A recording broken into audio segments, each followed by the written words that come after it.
Les patients et les clients nous disent que des changements devraient être apportés aux services de soins de santé sur lesquels ils doivent pouvoir compter, afin de les rendre plus accessibles et plus facilement disponibles. Les fournisseurs de soins de santé nous informent de leur frustration relative aux lacunes du système avec lesquels ils doivent composer lorsqu'ils fournissent des soins à leurs patients et à leurs clients. Le rapport Drummond à propos des services du gouvernement ontarien, publié récemment, indique que des changements devront être apportés dans le secteur public si nous désirons obtenir une réelle valeur pour chaque dollar public. Également, Deb Matthews, ministre de la Santé et des Soins de longue durée, a annoncé un plan d'action pour les soins de santé qui va diminuer l'investissement pour les choses qui n'améliorent pas les résultats sur la santé des patients afin de l'allouer directement aux choses qui ont un impact. Il est évident que des changements sont en vue dans le domaine des soins de santé. Dans la région du Nord-Ouest, nous avons une vision claire pour les soins de santé et un plan visant à apporter les modifications requises pour que cette vision devienne une réalité. Imaginez ceci, un système des soins de santé pleinement intégré qui place les patients et les clients au centre des préoccupations, comblant les écarts existants entre les services et les fournisseurs, afin que les patients puissent recevoir les soins dont ils ont besoin, quand ils en ont besoin, le plus près de leur domicile que possible. Les citoyens vivent plus longtemps et en meilleure santé, et notre système de soins de santé sera en place pour les générations à venir. Voilà notre vision pour le système des soins de santé du nord-ouest de l'Ontario. Ensemble, nous pouvons la réaliser. Le réseau local d'intégration des services de santé du nord-ouest, ou RLIS, est l'un des 14 RLIS créés pour planifier, financer et intégrer les services de soins de santé à l'échelle locale dans l'ensemble de cette province.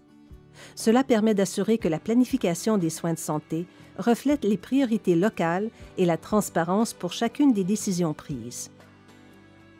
Notre RLIS finance les hôpitaux, les centres de santé communautaires, les organismes de services de soutien communautaire, les services de santé mentale et pour les dépendances, les résidences de soins de longue durée, ainsi que le centre d'accès aux soins communautaires. En janvier 2012, le ministre de la Santé et des Soins de longue durée a annoncé que les RLIS seraient également responsables de la planification des services de soins primaires.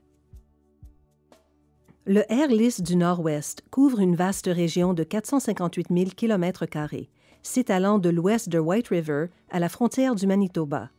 Nous englobons près de la moitié de la masse terrestre de l'Ontario. Mais avec seulement un peu plus de 222 000 personnes, nous sommes le lieu de résidence de seulement environ 2 % de la population. 3,5 % de nos résidents sont francophones et 22 % sont autochtones, certaines de nos communautés de Premières Nations demeurant dans des régions si éloignées que l'hiver, elles sont uniquement accessibles par véhicule en empruntant les routes glacées. D'autres communautés sont seulement accessibles par voie aérienne, et ce, tout au long de l'année. Le RLIS du Nord-Ouest est responsable de 13 hôpitaux, 2 centres de santé communautaires, 63 fournisseurs de services de soutien communautaire, 36 organismes de santé mentale et pour les dépendances, 14 résidences de soins de longue durée et le Centre d'accès aux soins communautaires Nord-Ouest, et il sera en charge de la planification des services de soins primaires. Avec nos partenaires, nous avons déjà fait des pas de géant vers l'amélioration de l'accès aux soins de qualité et en vue d'identifier et de répondre aux besoins locaux en soins de santé. Nous savons toutefois qu'il reste beaucoup de travail à faire. Si nous désirons créer un système de soins de santé communautaire réellement sensible aux besoins et axé sur les patients qui appuiera les citoyens travailleurs du nord-ouest de l'Ontario actuel et des générations à venir, des changements doivent être apportés. Notre système de soins de santé universel est ici pour nous aujourd'hui, mais nous devons nous assurer qu'il existe dans l'avenir pour nos enfants et nos petits-enfants. Cela implique une compréhension des demandes grandissantes envers ce système et les changements à réaliser afin de répondre à ces demandes. Le plan directeur des services de santé du RLIS du Nord-Ouest est un plan pour les 10 prochaines années, prévoyant la restructuration, le renforcement et le maintien de notre système de soins de santé, visant à nous assurer que nos enfants et leurs enfants puissent bénéficier des mêmes soins de santé de qualité supérieure sur lesquels nous pouvons compter.